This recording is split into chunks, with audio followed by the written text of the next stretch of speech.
What up? This is Myron, and you are listening to the Rye Bread and Mustard, a Mariners podcast, the down on the docks on the other side of the tracks, dive bar style podcast of and about the Seattle Mariners that you are listening to right here on the Odyssey app, or hey, wherever else you're getting that podcast action from. I'm not going to judge you. Also, those same feelings go for if you're checking us out on our YouTube channel. Don't forget to like and subscribe.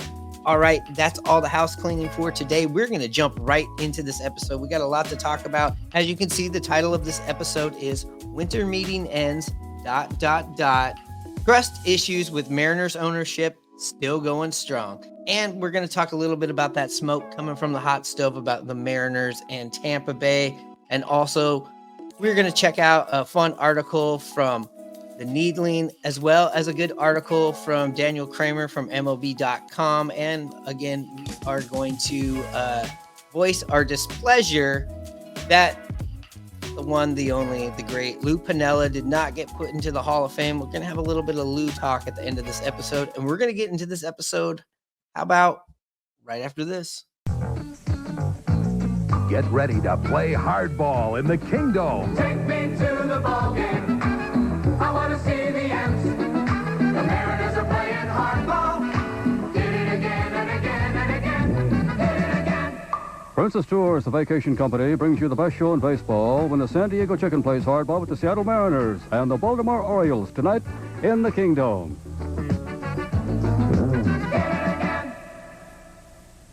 In the pain and maybe a little bit of optimism now that the winter meetings are over, and it seems like the Mariners are now transitioning into the forming the team from this year instead of cutting down what we had and liquidating things.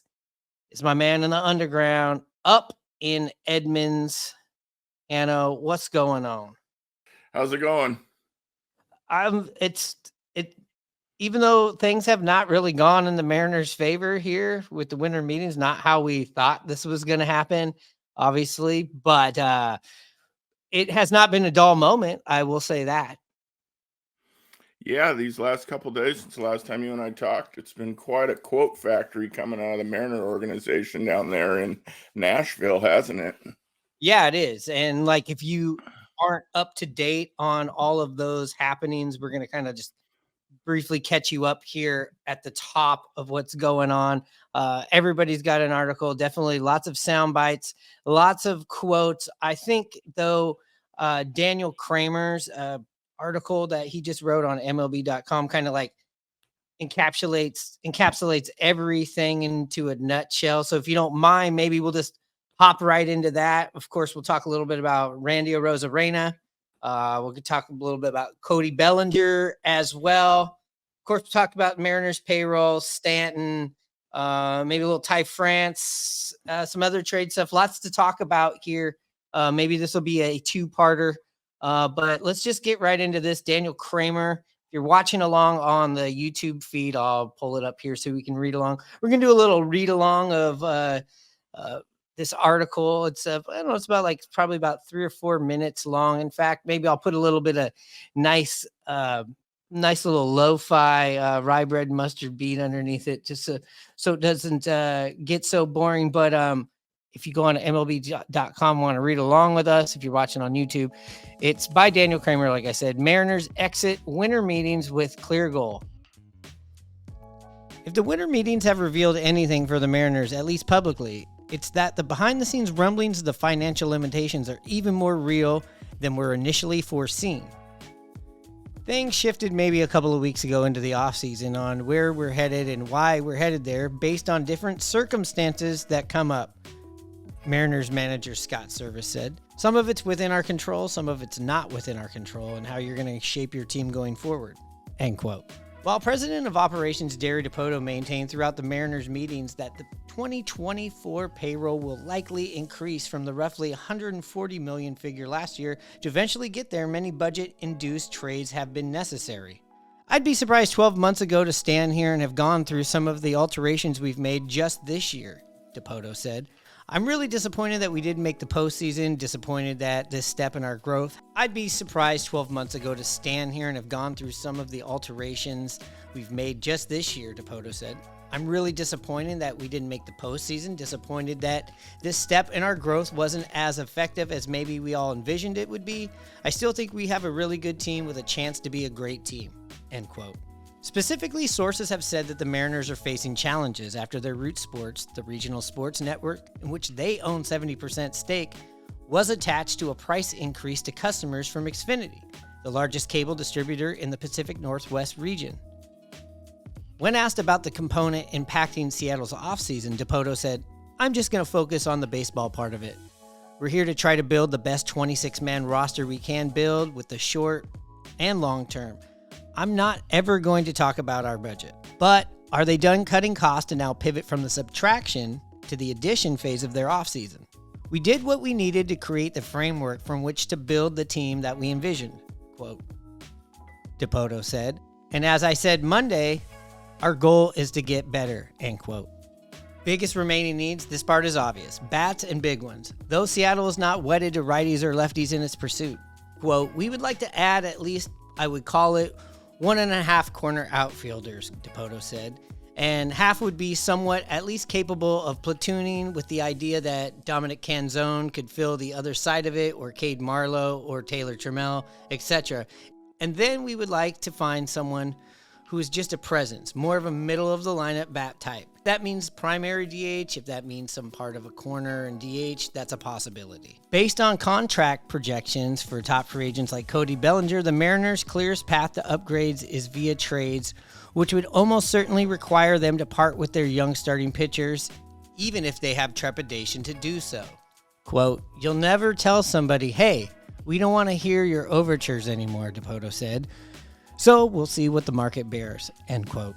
After dealing Eugenio Suarez, who was owed a guaranteed $11.3 million in 2023 to Arizona on November 22nd, the Mariners traded Jared Kelenic, estimated $750,000 in 2023, Marco Gonzalez $12.25 in 23, and Evan White owed $7 million in 2023 and $8 million in 2024, and a $2 million buyout to Atlanta on Sunday to free up financials. In return, they received reliever Carlos Vargas and catcher Zebi Zavala from the D-backs, and reliever Jackson Cower and pitching prospect Cole Phillips from the Braves. They also acquired Luis Arias from the Red Sox on November 17th in exchange for reliever Isaiah Campbell. Seattle did not make a selection in the Major League portion of the Rule 5 draft while losing right-handed Steven Kolek to the Padres. The Mariners recognize that they are trying to point in not just their offseason, but what they believe is a World Series window. In the midst of reflection, specifically if Seattle would have taken a different approach this winter had it instead made the postseason in 2023, Dipoto recounted a recent conversation with Rangers general manager Chris Young, who told Dipoto, quote, "It could have been you there at the end." Quote, "I said, believe me. I thought about that every moment I was watching the postseason," Dipoto recalled. "We think we have a team that can do that. I'm excited for it. I don't know if we would have been in a different situation right now where we have made the postseason, because we always think broadly. We're consistently trying to balance the present in the future." Well, I think that pretty much sums up everything right there in about 5 minutes. How we got here. I thought Daniel Kramer did a pretty good job of sifting through, like you said, all the quotes, all the crazy stories, and the what the fuck is going on. I think that's the gist of it there. Yeah, you're right. It was a great wrap. He does a really good job, and really like following along what he reports. But yeah, I mean, there's a lot to it. I mean, and one thing that wasn't mentioned I wanted to bring up too is, through all the trades and stuff, Scott Service had to answer phone calls from the remaining players on his clubs or text messages going, what the heck's going on? So yeah, it's been a hectic winter meetings for the Mariner management and coaching staff. Yeah, and some things from that article and from the quotes that I've heard, the things that stick out to me that just hit the wall and stay there are the 1.5 outfielders. Kind of sounds like a movie. Kind of reminds me of Look Who's Talking or a Naked Gun series. The 1.5 outfielders that what we're looking for here. also always the goal to get better. I hate that he always has to say that, because right now it's even though things were, the rug was pulled from under him, like we all know. He was told, uh apparently, or we were told, there's going to be more payroll this year, but right now it looks like they went to go buy things, as far as we know, and then went to the bank account and went to the piggy bank and went to underneath the cushion on the couch or in the bedroom or wherever you hide your money, and that money was not there. If somebody wasn't balancing the books right, we obviously know this is Stanton not giving him any more money. Stanton has not even made a statement, regardless of what has been put out there. And if it wasn't true, and if he gave a shit, he'd probably have said something. I think other organizations would kind of go, oh, calm the waters down. He doesn't seem to care. And yeah, you've had Dipoto out there, taking the shots. You got Scott Service now out there, calming the waters with the fan base and with the people within his clubhouse that are starting to feel that distrust that you talk about all the time, Hanno. And that's just coming from the fans. I mean, I could imagine if you are a Ty France, or you are a pitcher on this team, or your name isn't Cal, your name isn't JP, your name isn't Julio, your name isn't Luis Castillo, Kirby, Robbie Ray. Outside of that, I think everybody else is possibly could be movable. I don't think it'll happen, but I mean, just Oh, for sure. I mean, Scott Service also threw a shot out himself, saying we have to do and deal with the cards that we were dealt with. So it was interesting to see that shot fired. At least that's how I took it. And be interesting to see if he gets his PP slapped by Stanton and Chris Larson there. that's about the only time I've ever heard Scott Service, I think, ever say anything like that. I mean, when you've been the manager for that many years and you only got one playoff, and you've been through 2 rebuilds right now, I guarantee you there's a lot boiling in there, but there's also job security that you got to worry about. And hey, I understand that. Yeah, I'm sure he's frustrated. I mean, he wants to win. He understands. He mentioned it. He knows how the fans are furious and the expectations are there. And we were lied to. We flat out were lied to. They talked, last year, thought they were going to expand and go get some guys. They didn't do it. And then this year, this comes up. It seems to be a pattern with this group, and I don't know who to blame.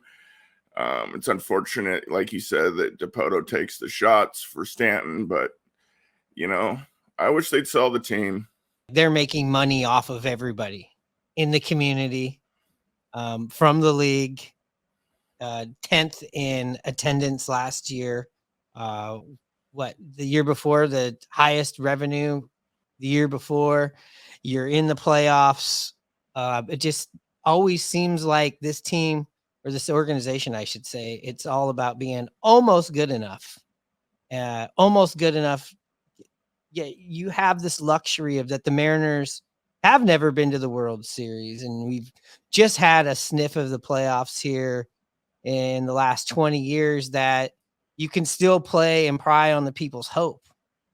You can't pull this shit in New York. You can't pull this shit in St. Louis. You can't pull this shit in LA. You can't pull this shit in Atlanta or Chicago or any of these towns. And it just seems like they know what they know that we're still going to go to the stadium. We're not going to boycott shit.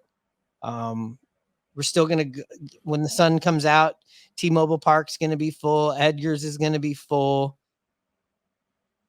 This team, the way it is right now, even without all the offensive firepower with the good pitching you have, you're still going to be competitive. So from a money-making standpoint on their end, we see what the fuck they're doing. I mean, I I don't know how to judge if people are going to take it out on them with attendance or not, but I definitely feel that they're going to get some backlash via the fans there, whether it's chants or signs, if they let them in or something. People are frustrated. I mean, it's tough. Like I mentioned, excuse every year. They're able to do major upgrades for the All-Star game that 90% of the fans won't use. They own 70% of the local cable company, Root Sports, Hatback Bar and Grill. I just would like to see him just focus in on the Mariners, so it's tough. It's tough. It's especially tough when we had a complete different idea going back to a year or so ago of where and what these off seasons were going to look like. Yeah. You see Gary DePoto going, hey, if you told me 12 months ago this is how it was going to be, I'd be surprised. And then I like this part of this article where he's saying Chris Young, the general manager of the Texas Rangers, World Series winning Texas Rangers, AL West foes that leapfrogged us in the line, AL West foes that went out there and spent money over the last couple of years on can't miss players, proven players, former World Series MVPs, MVP candidates, Cy Youngs to add to what they have, and it worked out. And they're not going anywhere anytime soon. The Mariners, they quite could have been in that situation, at least in the postseason, at least to the dance. Yeah, maybe it's just a thing for me. I'm just mad at myself. I trusted the rebuild. I thought it was going the right way. Then last year happened, and it was just a stall. And that really bugged me. It was one of the most frustrating years for me personally as a Mariner fan to watch and see what happened. And now this, I'm just very, very frustrated. Ladies and gentlemen, a very funny man. Please welcome from Seattle, Jay Buhner. Here's one for you. Horse walks into a bar. Bartender says, "Hey, why the long face?" Here's one for you. Aren't you glad he decided to play right field for the Mariners instead? The off season is still happening. Like they said here, and you've heard in the sound bites, these were cost-cutting moves so that they can make some moves this offseason. Regardless if they make a trade, which we'll talk about, a Randy Arozarena, a Cody Bellinger signing, which the price tag on him looks like it's getting a little bit high here. You're not going to get Soto. He's going to the Yankees. You're going to have to trade to acquire anything. So what does that mean? Are we trading arms? Are we trading ready for the big league now arms? Or are we going to trade prospects? Harry Fords, Class A's, those types of dudes. What do you see happening as far as the Mariners making a trade? What are we going to probably subtract? Because I don't think you can subtract any more offense from the current roster. No. I mean, it just gets back to the whole trust thing. I mean, early on in the winter meetings, DePoto was quoted as saying, I don't want to trade any of my starting pitching. Well, what do you got to offer? Yeah, you mentioned those minor leaguers that are still developing, but I just don't see a trade with Tampa unless it includes one of your three pitchers of Woo, Miller, Logan Gilbert, depending on the package, in my opinion.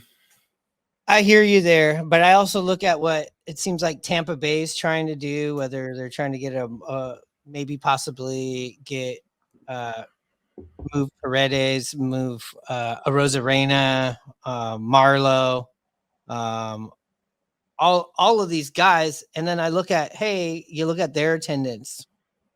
They they aren't making any money down there on their attendance. They're moving into this big place. We're just not there realistically as far as a World Series contender. Maybe you are trying to look 4 years down the road. So when you do move into that big place, there is something exciting to go to. Because right now, even when they're in the playoffs, they're not even selling out, not even close to selling out down there. Yeah, me and Tampa Bay and attendance means nothing to me. I always just consider them of being very smart on the baseball ops. They know how to cut bait when it's time to. They know how to get rid of certain pitchers at certain times. They're just very good at it, have a good minor league system, and they just re-up and reload. And they'll always be in that mix in the AL East, no matter if the Evil Empire is loading up like they are, if Boston comes back, the up-and-coming birds, in Baltimore. I mean, they'll be in the mix, so it's hard to say.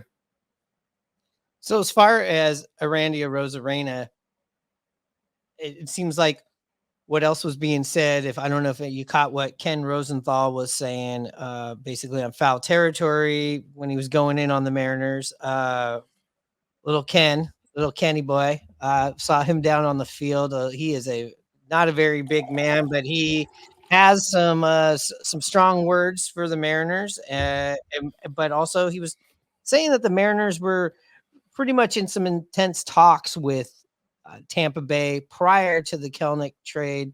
Possibly money could have been stalling this up. Now it seems like they have some money. Maybe this reopens up. Do you see Randy Arozarena coming to the Mariners? And if so, could you see somebody else coming from the Rays? And if so, who would that be? I mean, I have no idea other than what's been reported by Rosenthal or anybody. Yeah, Arozarena, he would definitely slide in for the loss of Teo. They both strike out a lot.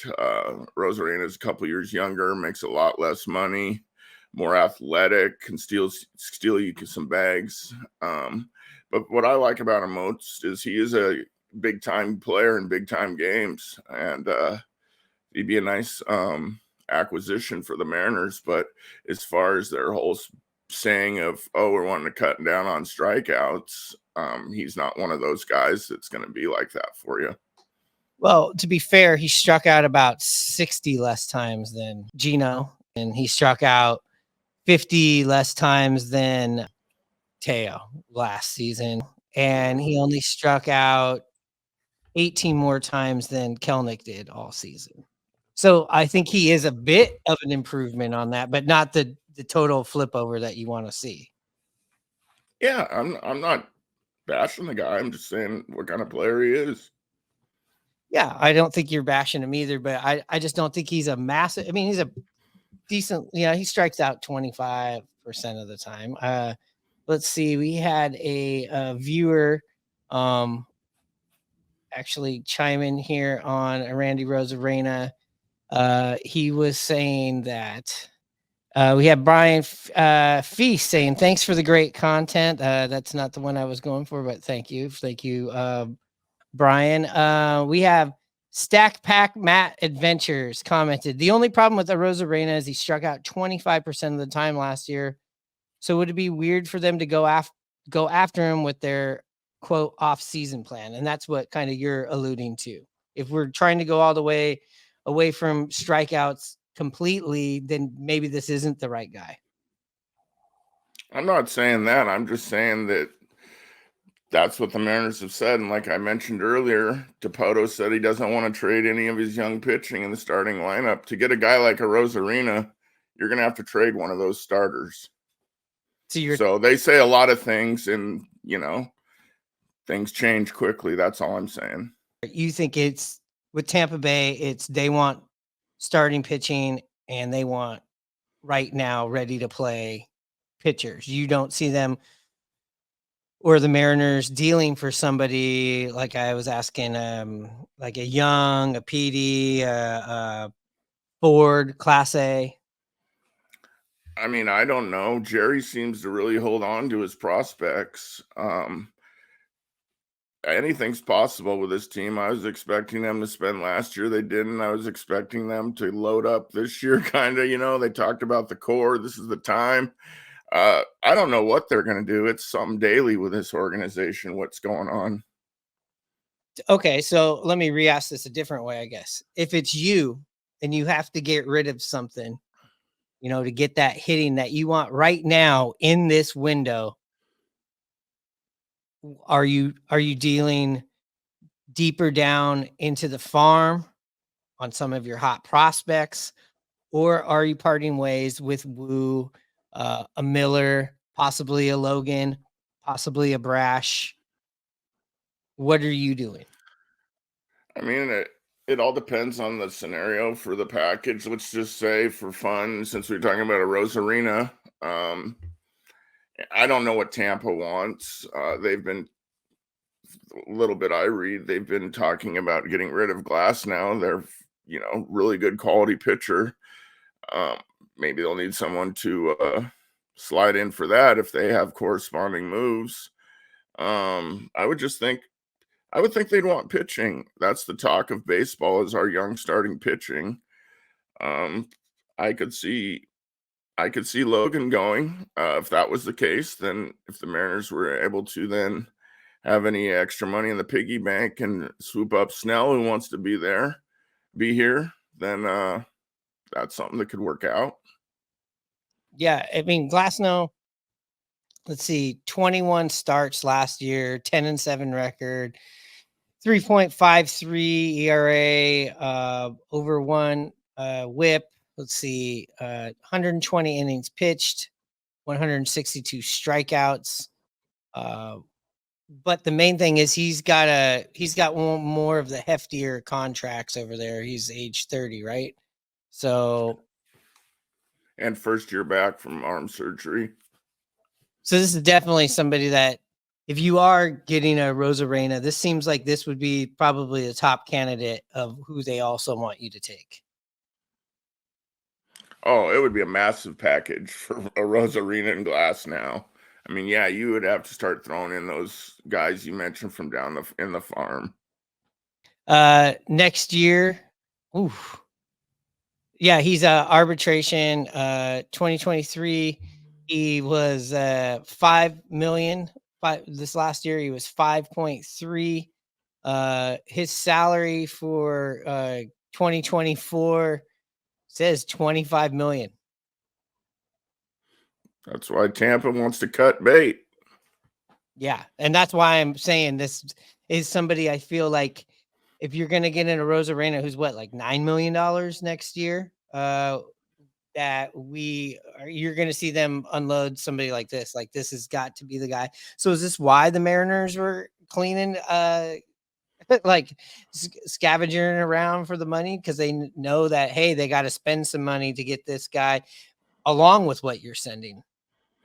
Yeah, I mean, you mentioned if those two were in a deal, and Rosenthal said that the Mariners need to find some money, like you said, and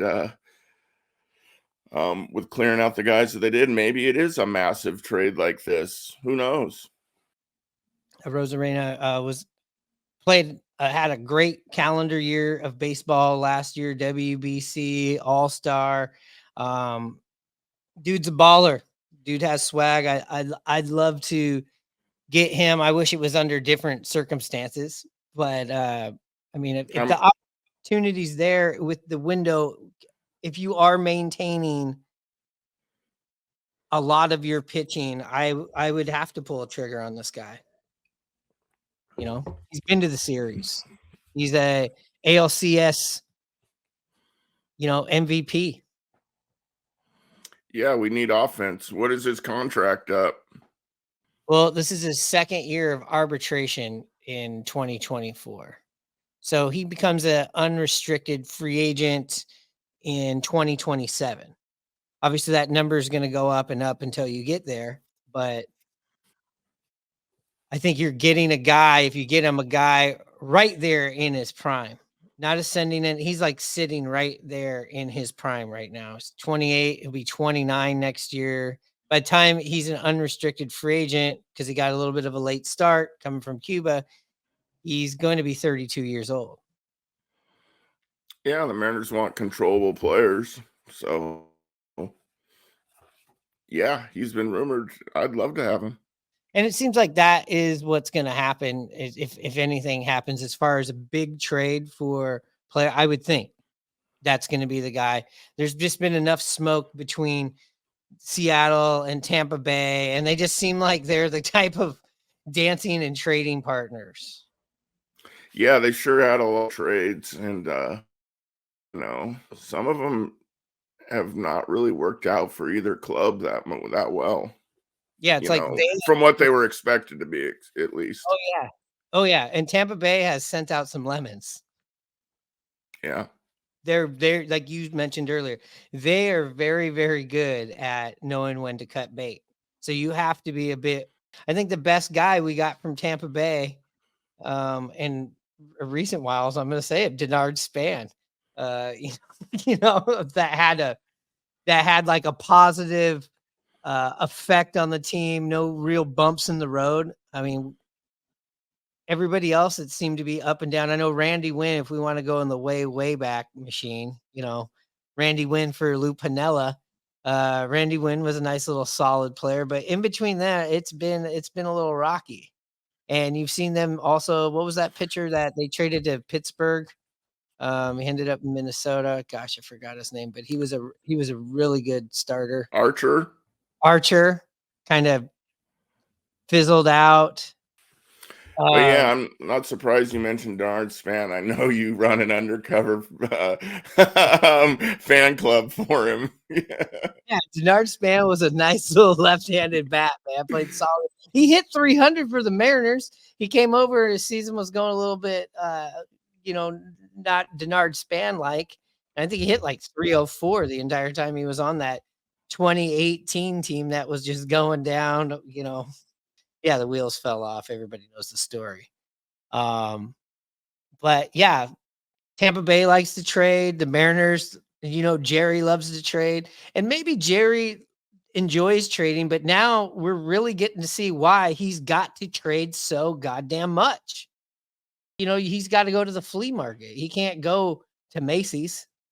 Oh, yeah. I mean, trade turnips. Yeah. I was just hoping this would be the year where, we're adding on. Yeah, we start to get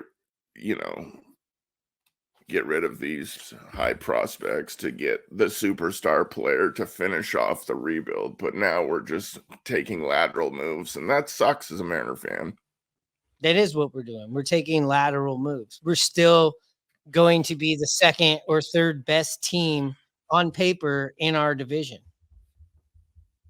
No question. And if you're going by just on paper, sometimes the Anaheim Angels look better than us on paper. Yes, they do.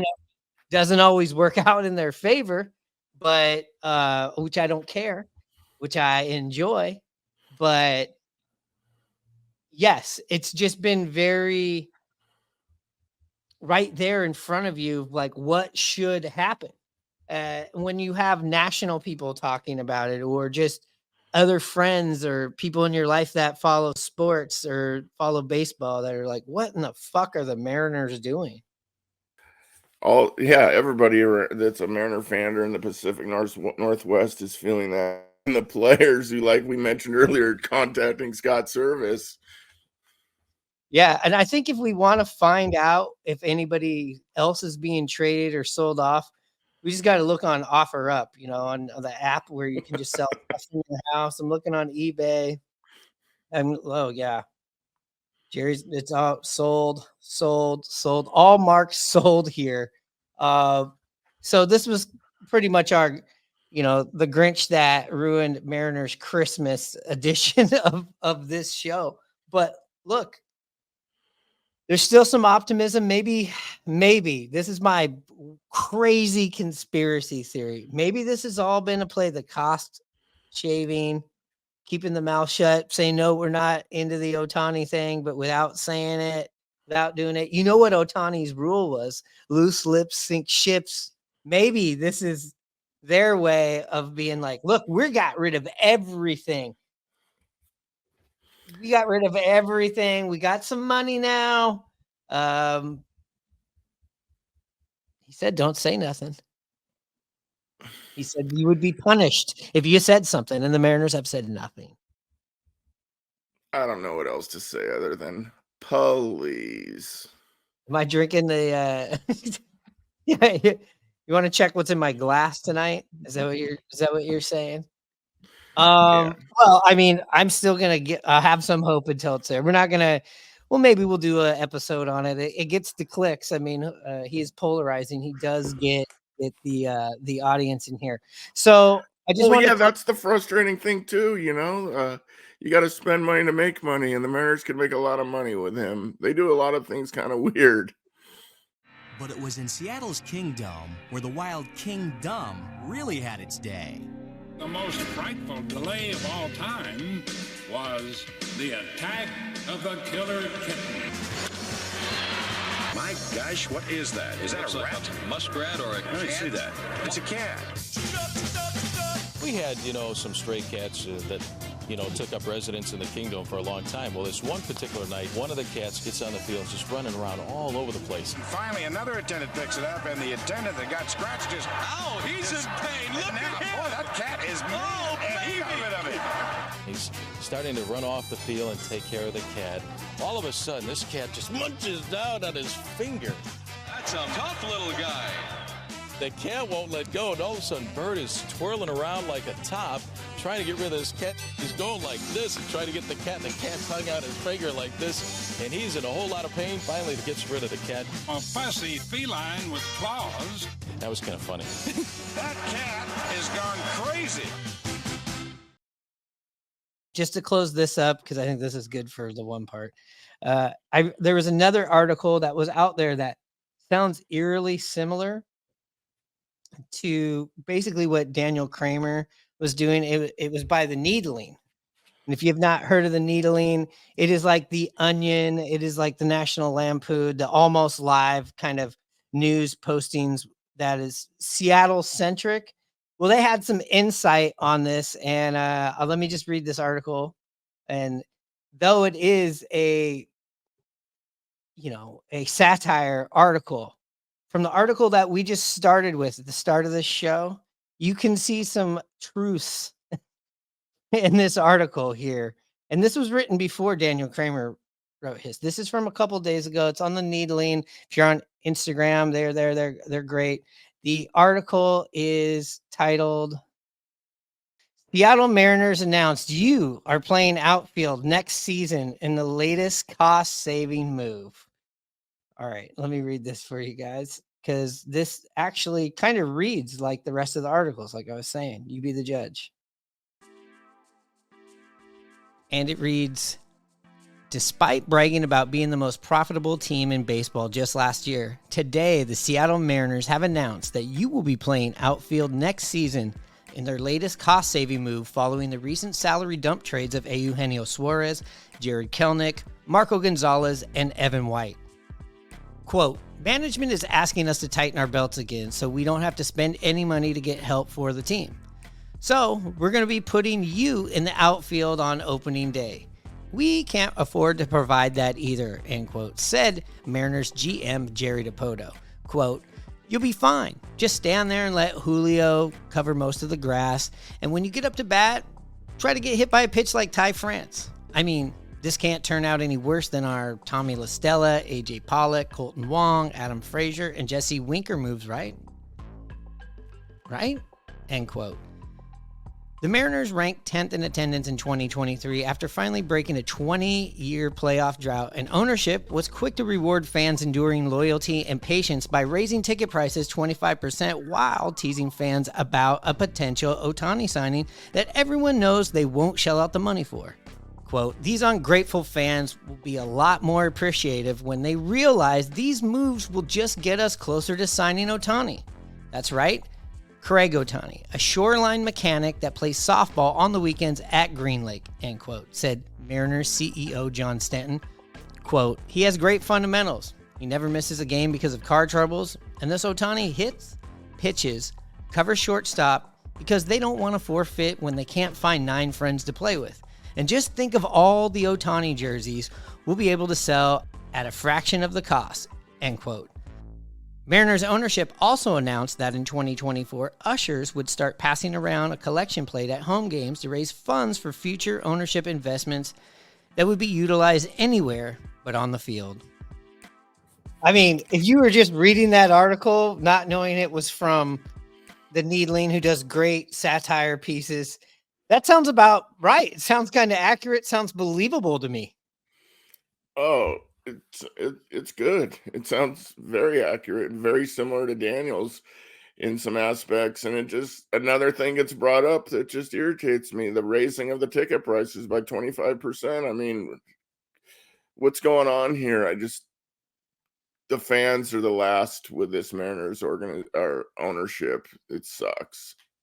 It's I think my favorite part of that whole article is like, all right, you'll be playing outfield, but bring your own glove. We will not be providing one.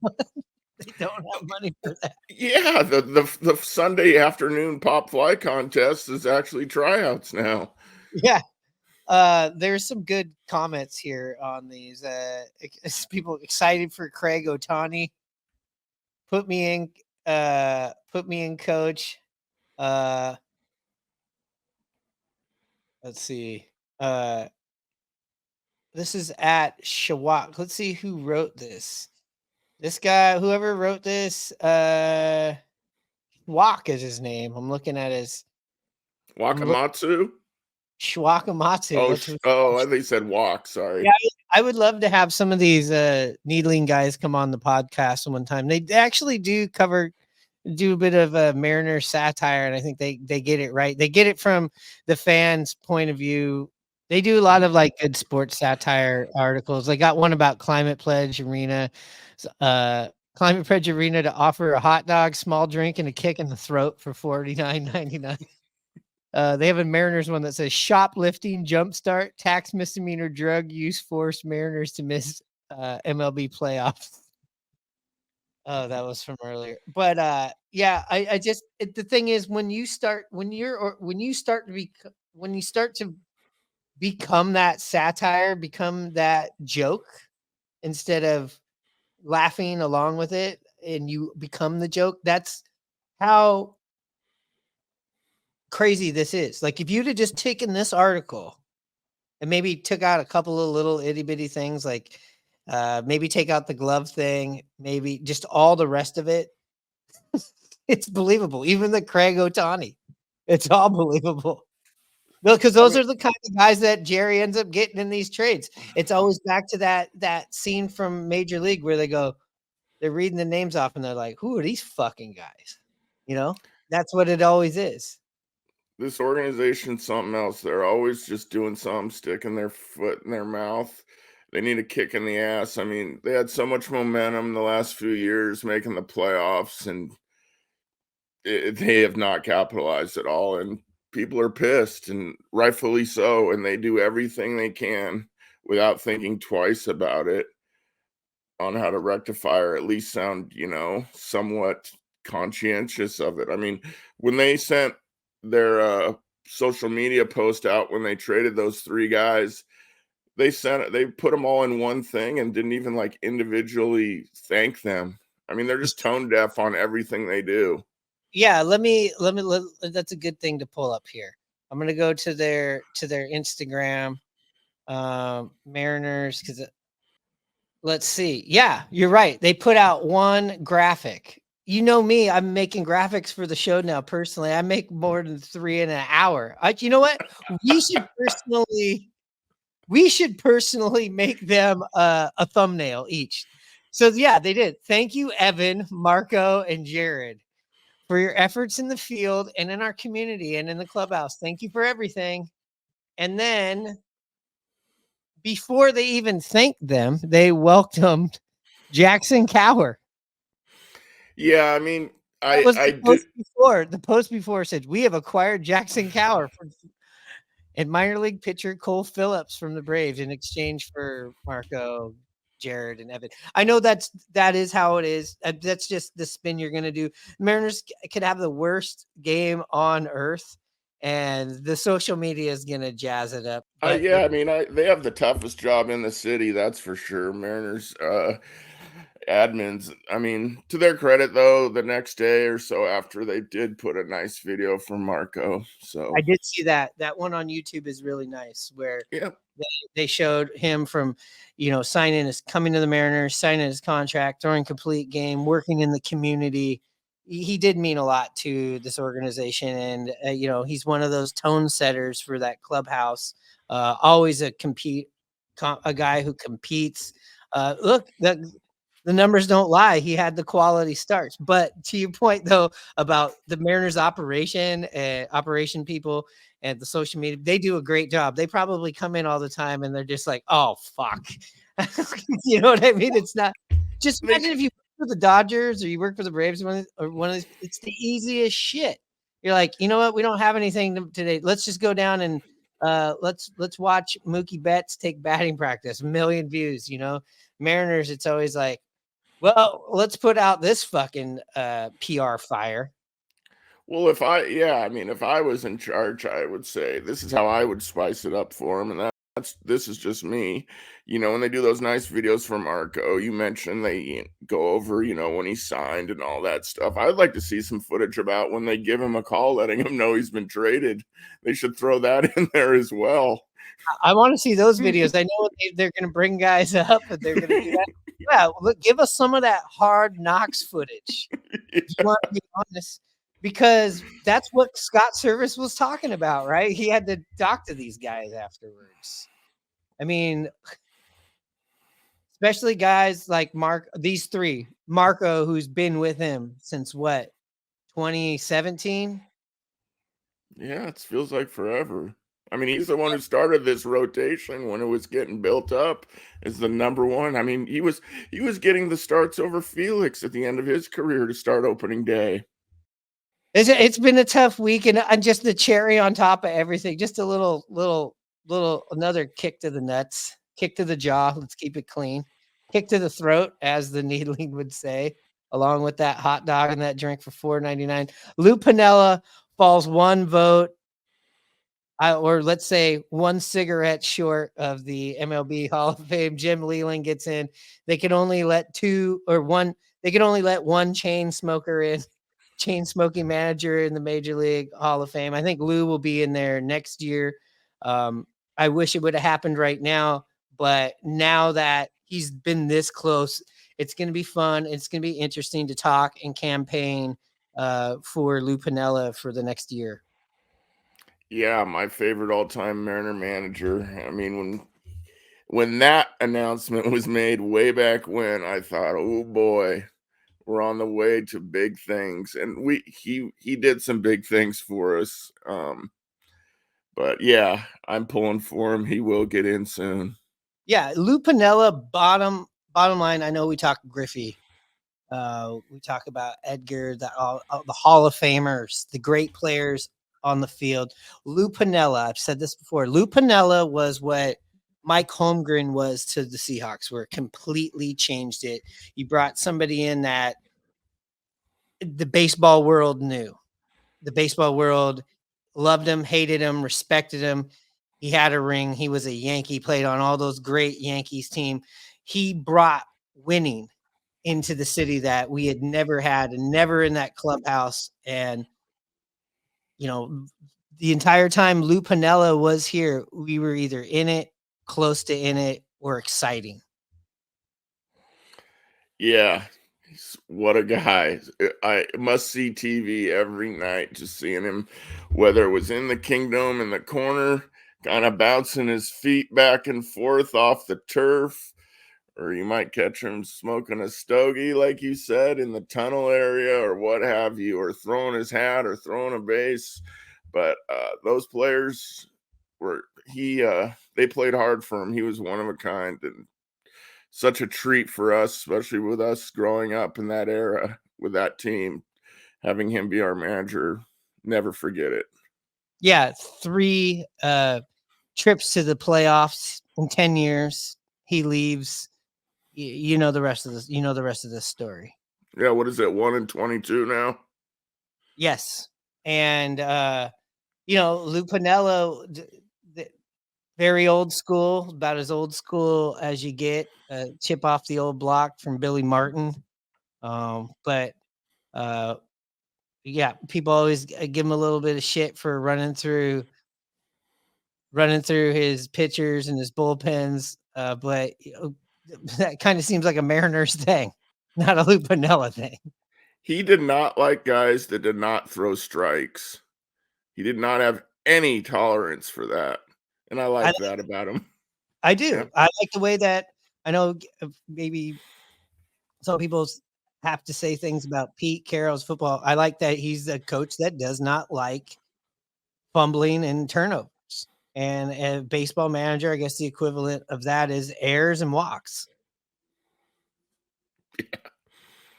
Yep. Throw strikes, kid.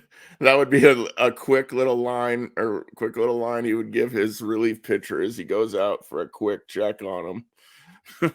Throw strikes, kid. That was it. Yep. Short and sweet. Just like this podcast.